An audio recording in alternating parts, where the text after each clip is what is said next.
win in this match and make my name spread over the map. Watch me adapt. Nerves, buffs, and patches.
こんにちは。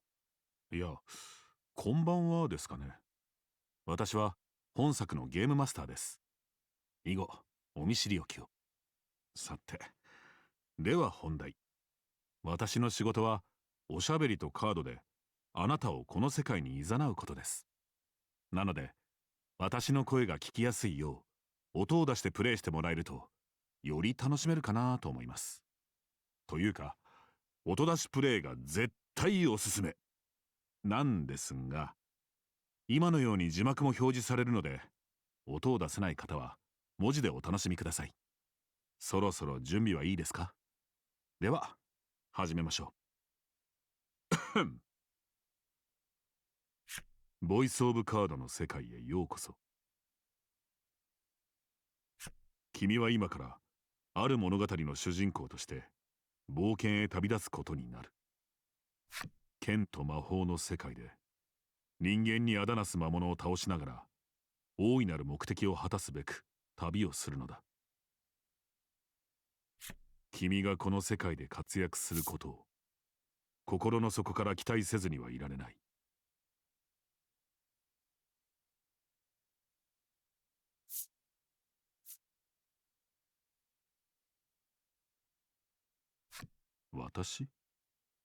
私は君の冒険を眺めることしかできない傍観者だ。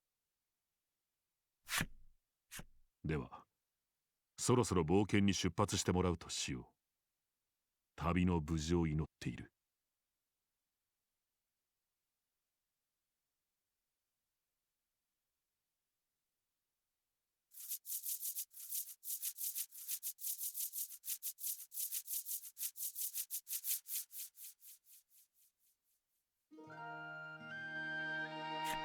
こは始まりの城。この王国を治める女王バニラが住まう場所だ。女王から召集を受け、白い服を身にまとった3人の冒険者が登場していた。白の教団より参られた冒険者たちよ、前へ。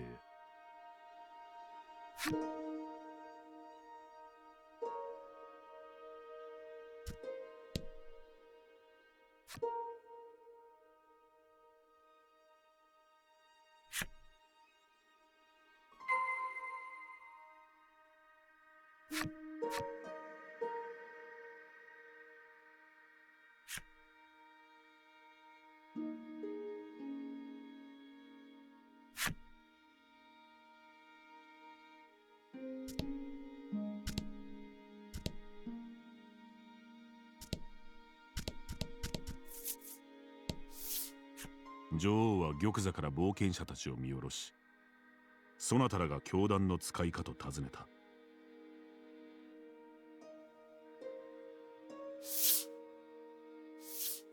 3人組の中から最も若そうな女が前に出る。いかにも育ちの良さそうな顔つきだ。女は自身のことを白の教団の白羽と名乗った。3人組のリーダーを務めているという。白羽は女王バニラに一礼すると、連れている2人の男に目配せした。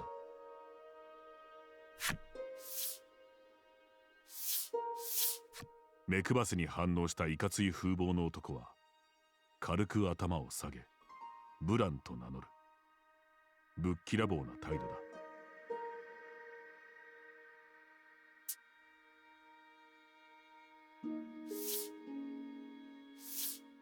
一方の老人は礼儀作法のお手本を示すかのような振る舞いで丁寧に白磁と名乗った。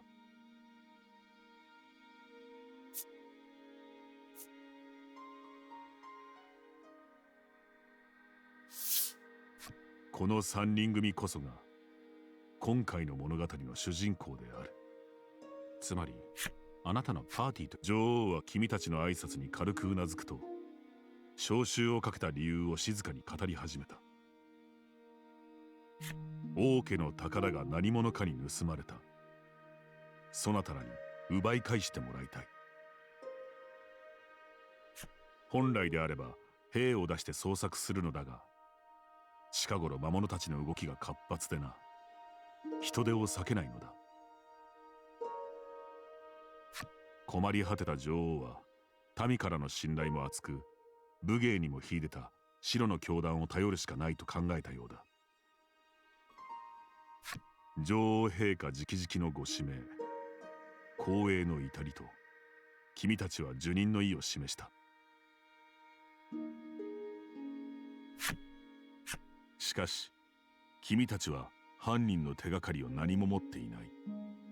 まずは女王から情報を聞き出すことにした。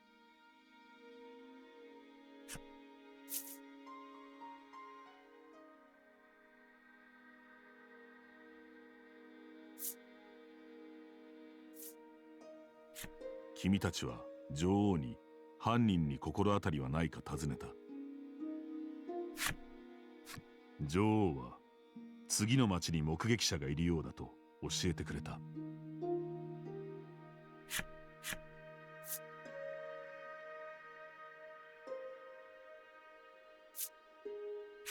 君たちは王家の宝とは一体何なのかを女王に尋ねた。女王曰く、王家の宝とは小さな瓶に入った液体状のものだという。女王は国家存亡の危機のような悲壮感で、あれがないとつぶやいた。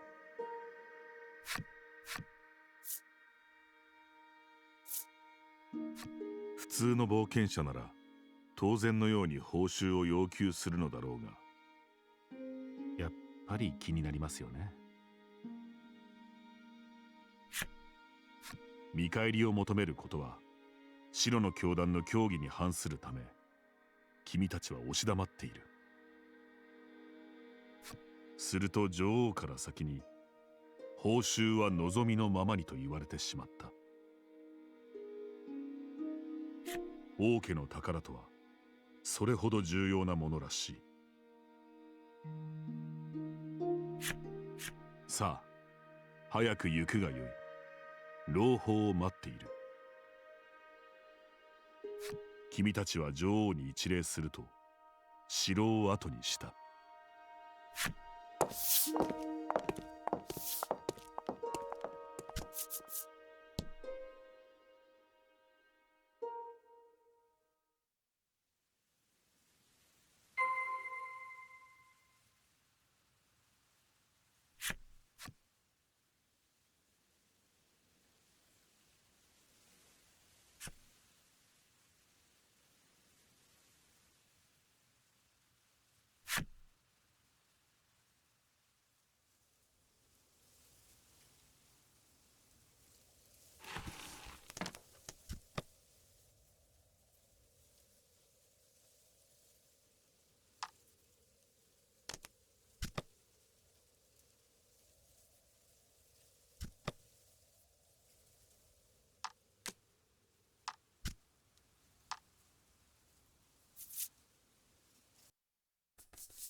Good afternoon, or should I say evening, morning.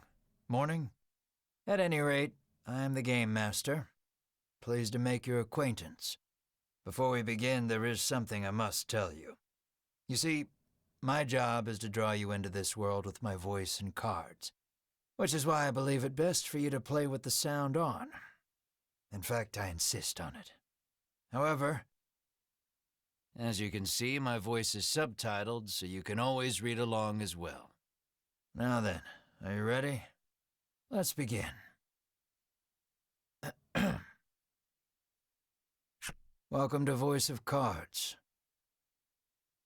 You are about to take the first steps of your adventure. Through a realm of sword and sorcery you will travel, battling bloodthirsty monsters as you strive to realize your ambitions. I have every faith you will accomplish great things here. I am merely a witness to your exploits. Now then, your departure draws nigh. May your journey be a safe one.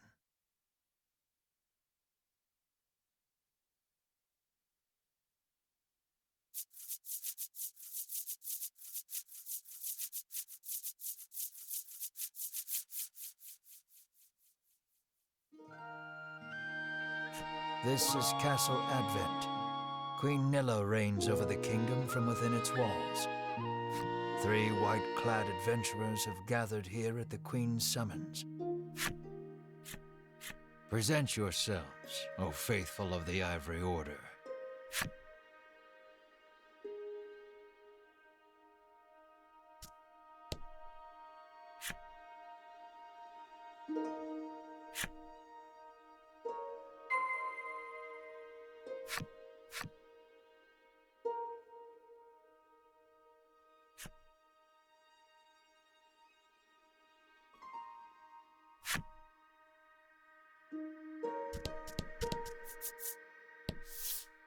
From upon her throne, the Queen regards the adventurers.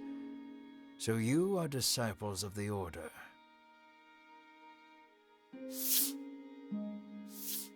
The youngest of the 3 steps forward. She holds herself with well-born grace. I am Winifred of the Ivory Order, Your Majesty, she says. I lead this fellowship. She bows, glancing to her 2 companions.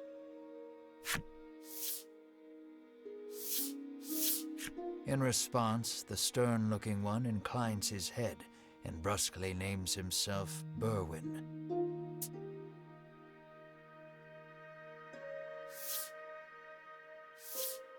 The older man is the picture of courtesy as he genuflects and introduces himself as Hedwyn.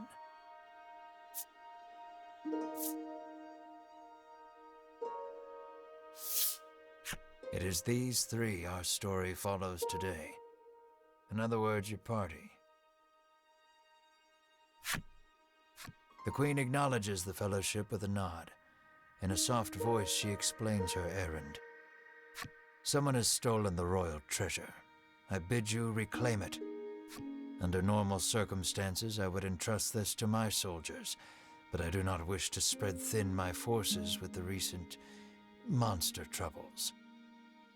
It seems the troubled queen is judged she can entrust this matter to none but the Ivory Order, beloved of the people and unmatchable in battle. It is our honor to serve you, your majesty, and thus the quest falls to the fellowship. Short of any clues that could lead them to the culprit, however, they press the queen for further information.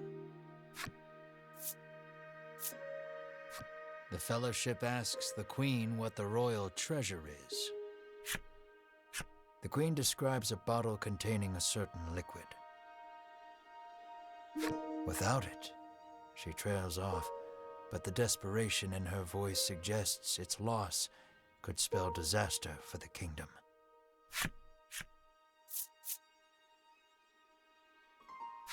The fellowship asks the queen if she knows anything about the thief.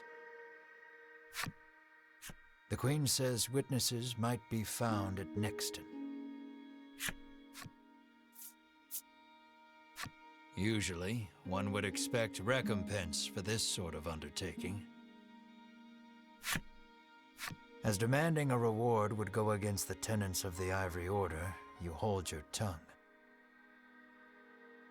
The Queen, however, has already said she will reward the Fellowship with whatever they desire. It seems the royal treasure is just that important. Pray tarry no longer here. I await news of your success. The Fellowship bows and takes their leave.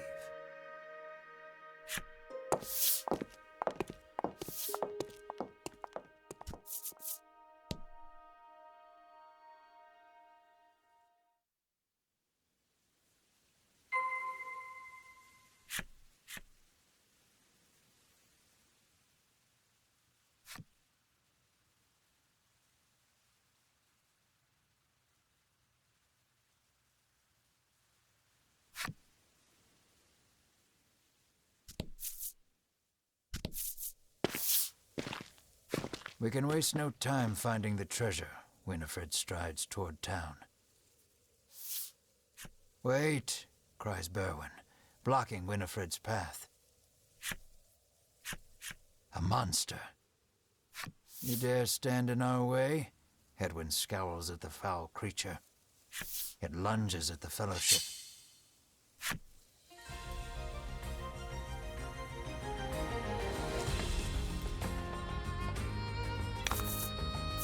And fight.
Winifred heaves a disgruntled sigh as she smooths her rumpled garb.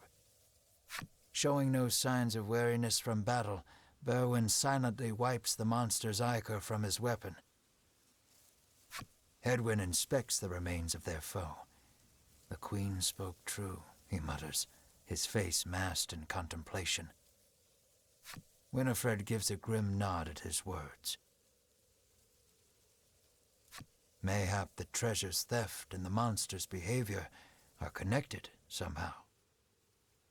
First things first, the Fellowship needs to gather more information. To Nixton they set their sights.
Welcome to Nixton, hails a man.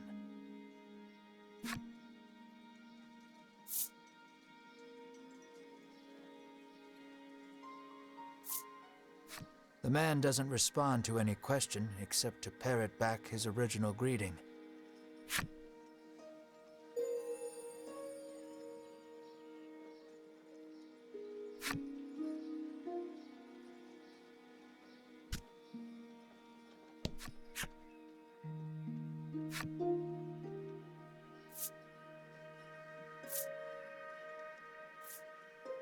The Fellowship asks if he's heard anything about the theft of the royal treasure. The man's eyes widen. He leans close to Winifred and whispers something in her ear. Welcome to Nixton.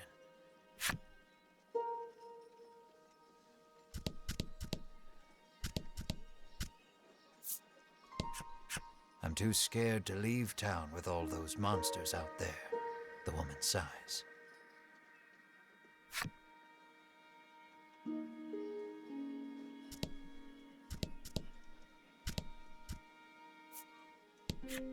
The man helpfully advises you take the opportunity to purchase equipment and curatives while you are in town.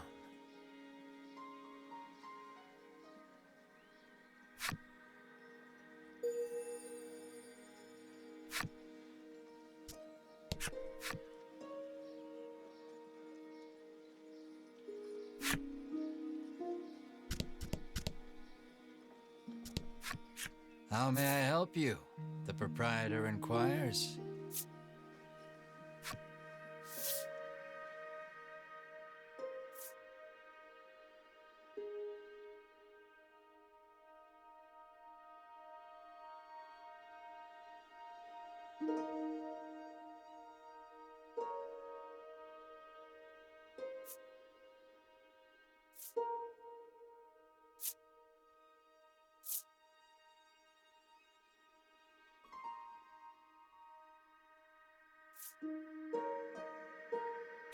Will that be all?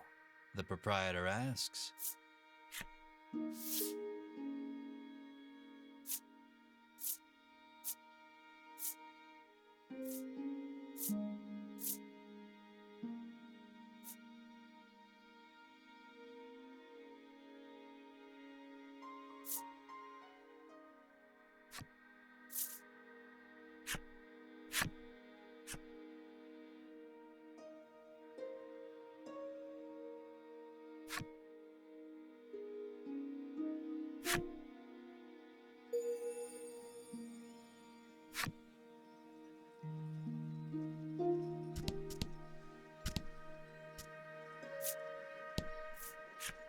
A woman sits hunched over by the side of the road.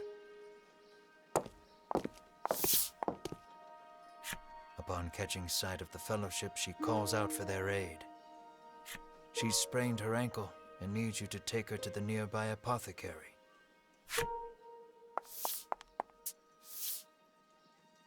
Winifred rushes to her and helps her up. Berwin lifts the woman onto his back, and the Fellowship sets out in search of an apothecary.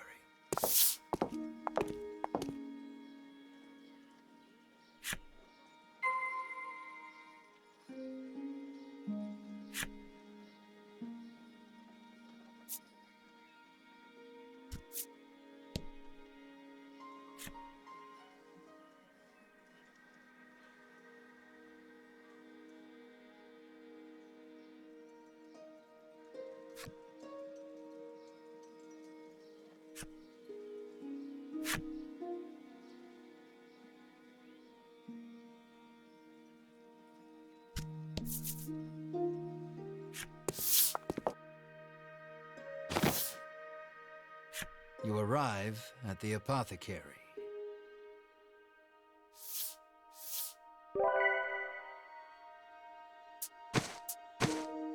After taking a curative, the woman begins hopping up and down. Nothing holds a candle to Ivory Order medicine, she beams. She turns to the Fellowship, her eyes widening in surprise. You three. It seems she's only now realized the Fellowship are disciples of the Ivory Order. The woman takes each of their hands in turn, thanking them for their service. The Ivory Order is famous for providing medical supplies throughout the realm, and indeed the wider world. Every smile the Order brings to someone's face makes Winifred proud to be a disciple.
The man claims he saw a suspicious someone leaving the castle grounds carrying what looked to be a medicine bottle. He didn't get a good look at their face, but says they were nothing but skin and bone. The Fellowship thanks the man for the useful information.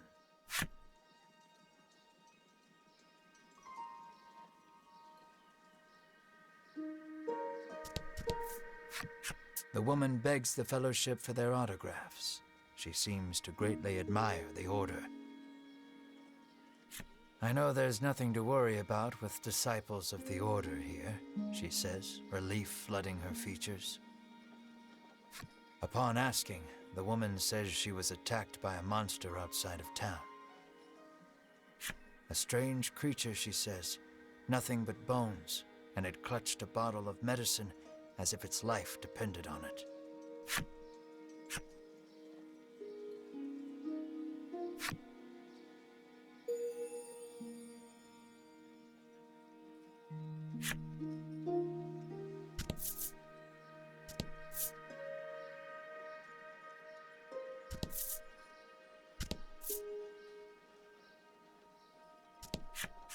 Apparently, there's a monster lurking around the outskirts of town stealing medicine, and only medicine. Rumors claim the monster fled to the west. Thanks to the information gleaned from the townsfolk, the Fellowship is all but certain of who has stolen the royal treasure. The first clue was the Queen's description of the treasure, a small bottle containing a certain liquid. Then there's the bony figure seen fleeing town, the skeletal monster clutching the bottle of medicine, and the monster that fled west. From all that information, the Fellowship distills the thief's true identity.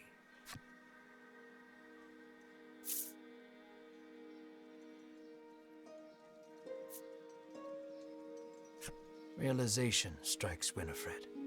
I know who our thief is. The monster made of bones, Hedwyn interjects. The one that fled west. Berwin nods in agreement, as if to say, another sage pronouncement from the great and wise Hedwyn. Winifred clears her throat, proclaims that the Fellowship shall head west, out of town, and walks off.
And fight.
Okay.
And fight.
The Fellowship moves westward, only to be unnerved by the sight of a human figure moving through the trees. The presence of large packs suggests a traveler.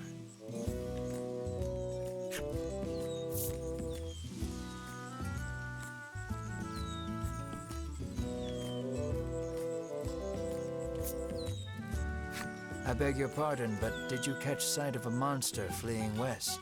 Winifred inquires. He gives her a puzzled look. There's nothing out there but the sea, he says. That and a cave full of monsters on the opposite shore. I suspect you might find your quarry there. The Fellowship exchange glances and nod as if to say, then that is where we shall go. Alas, they will need a boat to cross the sea. The traveler hoists his packs, suggests the Fellowship speak to the fishermen on the western shore, and takes his leave.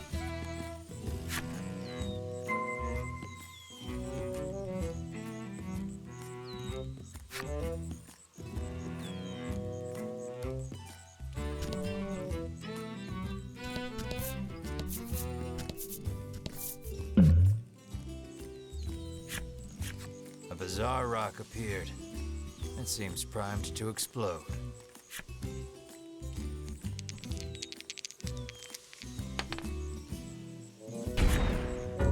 The bizarre rock transformed into a fear rock. The only way out of this fight is through it.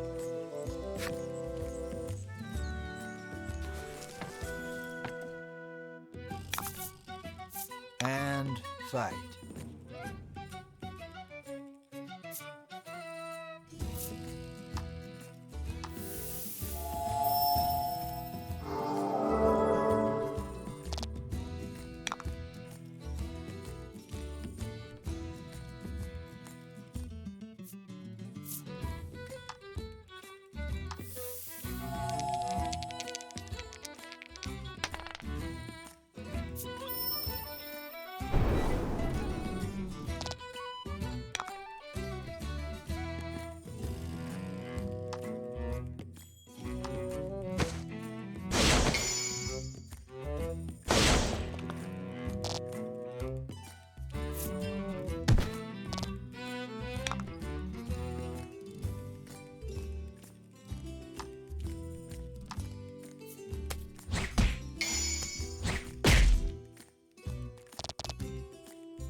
Let's not go there just yet.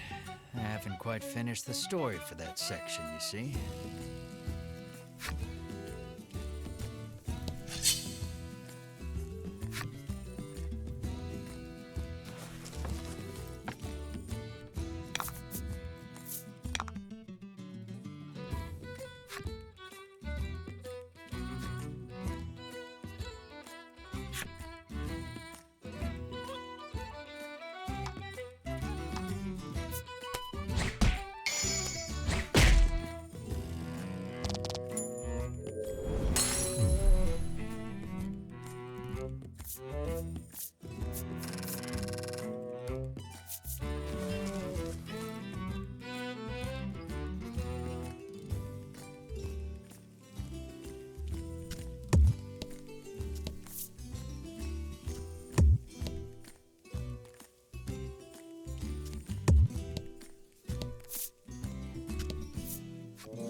The Fellowship comes upon an anchored ship.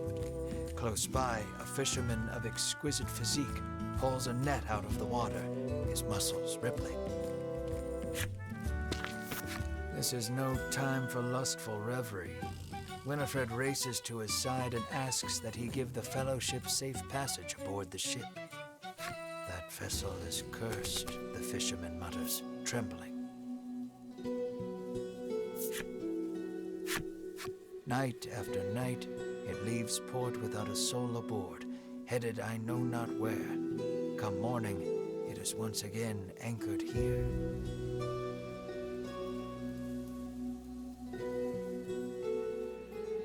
This, to the fisherman's mind, is the result of a curse. His head drops into his hands. With but a single dispeller, I am certain I could lift it and sail away.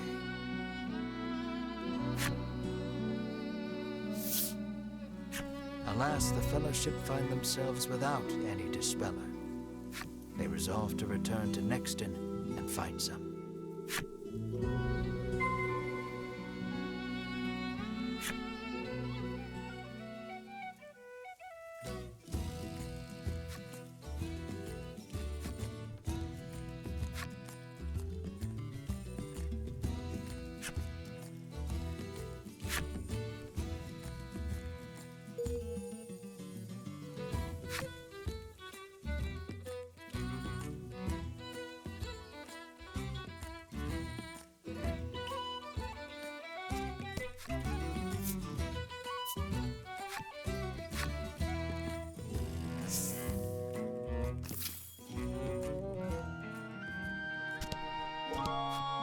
An innocent-looking young boy accosts the Fellowship.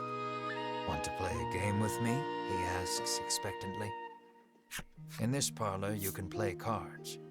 The child rambles on, wheedling you. I'll give you this if you play with me.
Thanks for playing, the boy squeals. He hands over the medicine bottle as promised.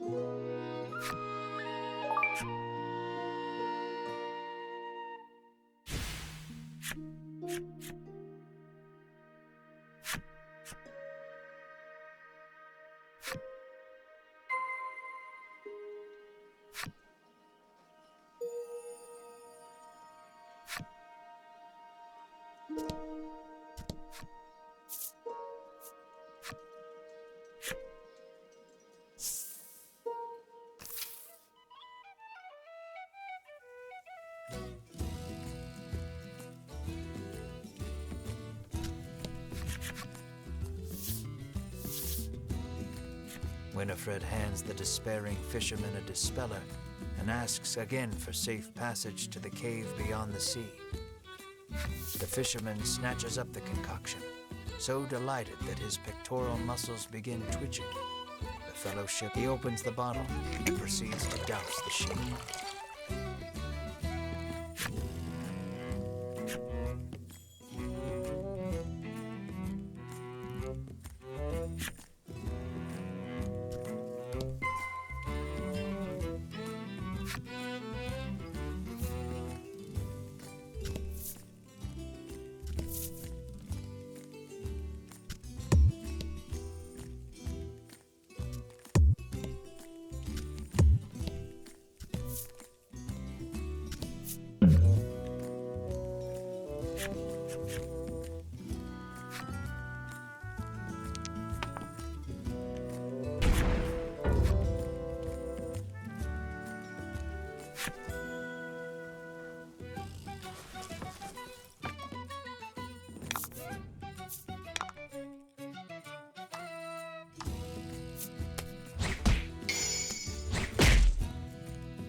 Nice work.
bizarre rock transformed into a treasure rock.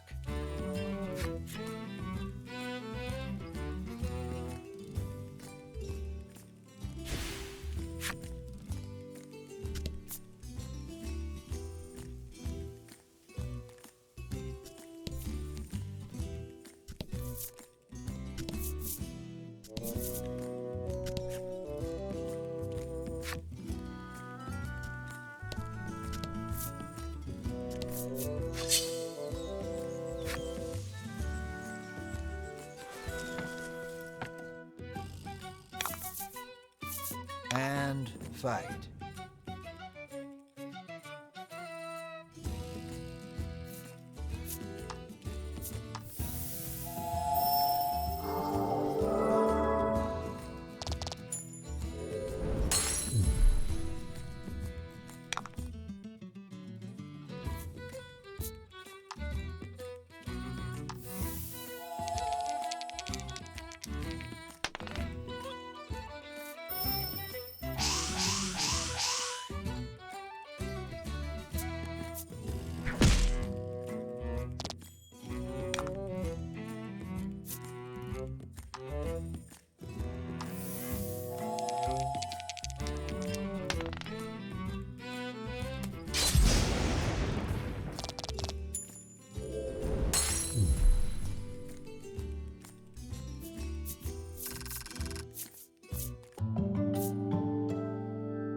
Are you ready to set sail for the cave? The fisherman asks. Let's shove off then. He beckons you aboard.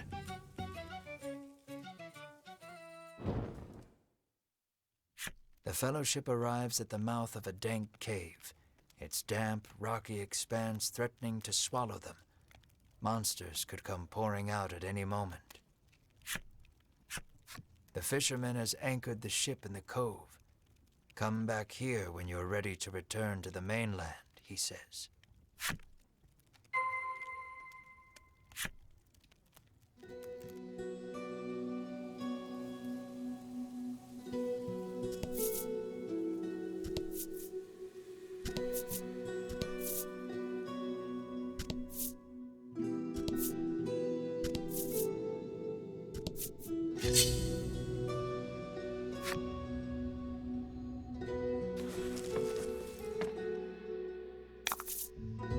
About the enemy.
fight.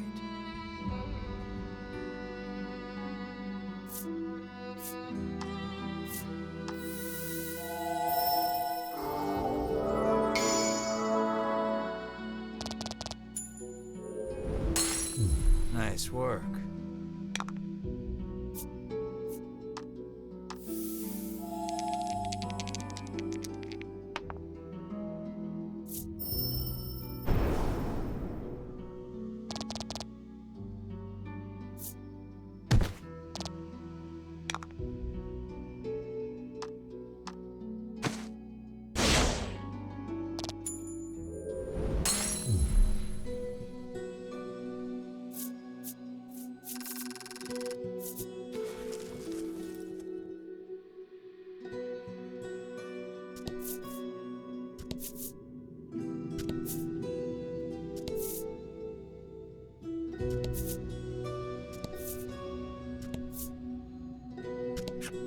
The door is shut tight.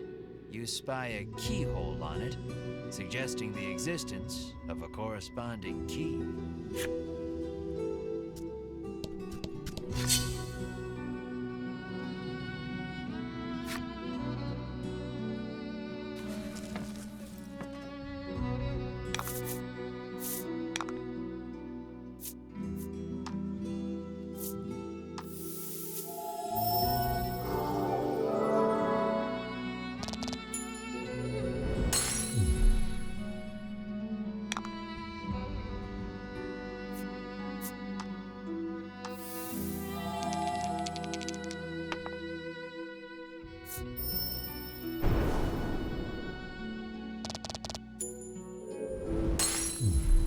You did great.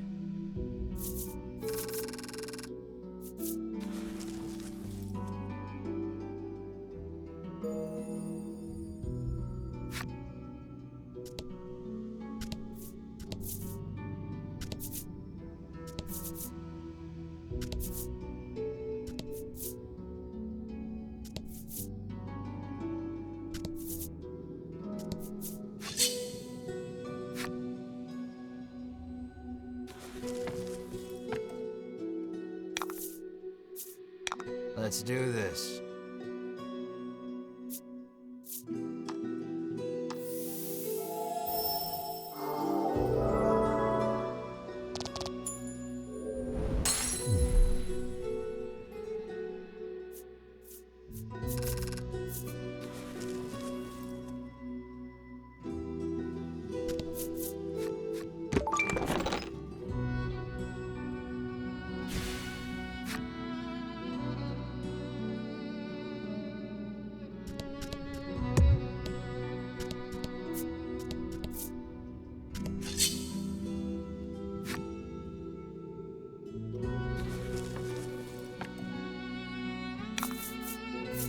Don't hold back.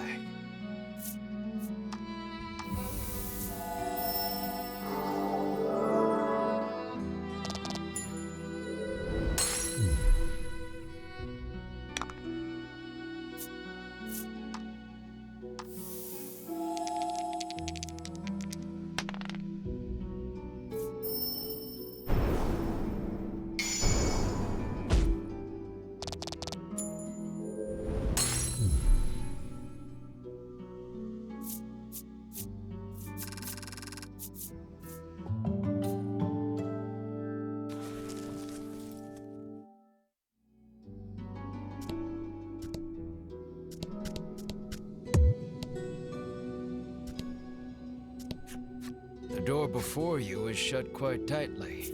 It appears to have a keyhole. The simple key may be of use here. The Fellowship slides the simple key into the keyhole and turns it. The lock opens with a thunk.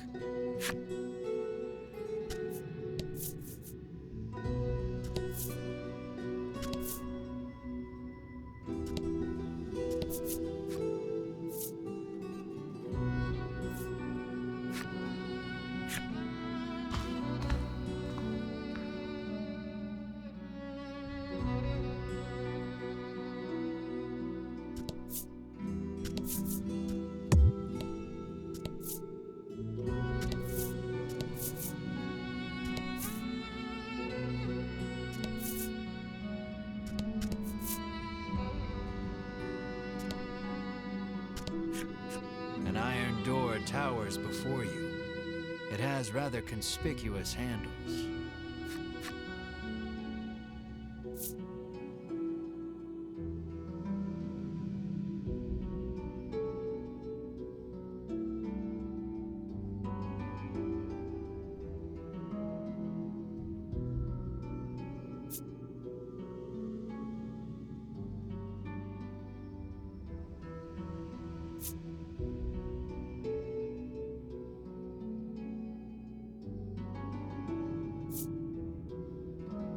Berwin pushes the massive handles against the door with all his might.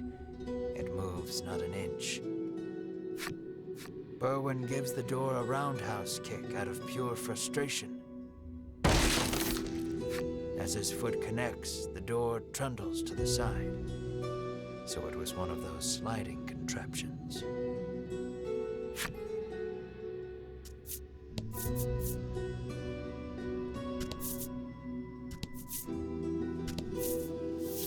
Something leaps out at the Fellowship from the darkness. Winifred deftly parries the attack with her staff. Edwin looks fondly at Winifred, only to have his reverie interrupted by Berwin's cry of, "It's coming back."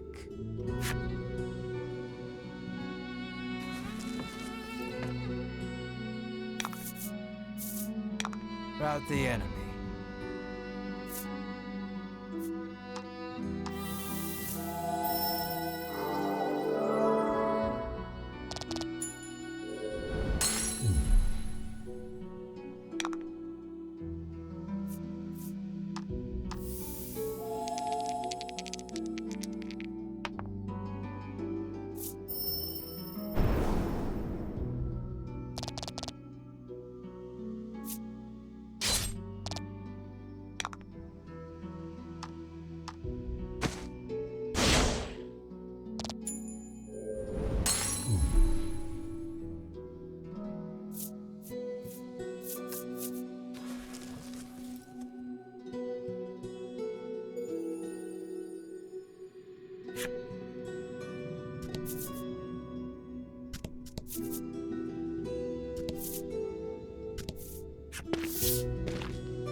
Fellowship, you shall not have it, a voice growls. The Fellowship warily eyes their surroundings as several somethings leap out of the shadows.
Winifred neatly steps through the fiend's remains and opens the chest.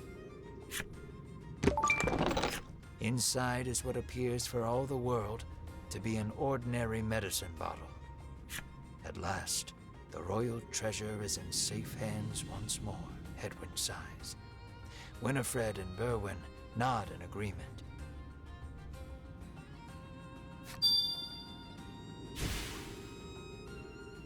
Treasure in hand, the Fellowship exit the cave, exulted.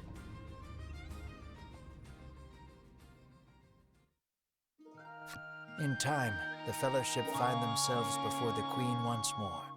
They offer her the retrieved treasure. As reward for the arduous task of returning our prized possession, I bid you name anything you desire, she proclaims. She is positively beaming and seems prepared to shower the Fellowship with riches, whether they demand them or not. But at that moment, a massive roar, the likes of which had never been heard before, shakes the entire castle. As the roar recedes, one of the royal guard, pale as a sheet, bursts into the royal hall. He struggles to gather his breath. Just now, over the castle, a dragon, he pants to Queen Nilla. A dragon. So the great evil has returned. Queen Nilla turns her gaze to the sky, dumbfounded. So the monster troubles are connected, Hedwyn says so under his breath, so the Queen does not hear. A profound silence settles over the royal hall. The Fellowship stand tall, unflinching, as though they know what must be done in the face of such a crisis.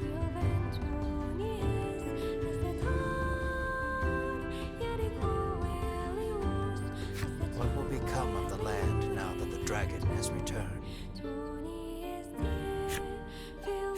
I'm afraid that will have to wait. We're all out of time for this portion of the adventure. Don't you worry. We'll continue the tale another time. I look forward to our next session. Until then, I bid you good day. Farewell, friend.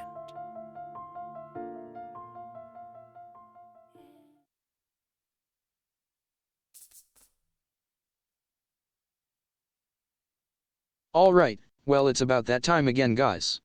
I'm going to cut the stream for now, but I'll be back either later today or tomorrow. Don't forget to hit that follow or subscribe button if you haven't already.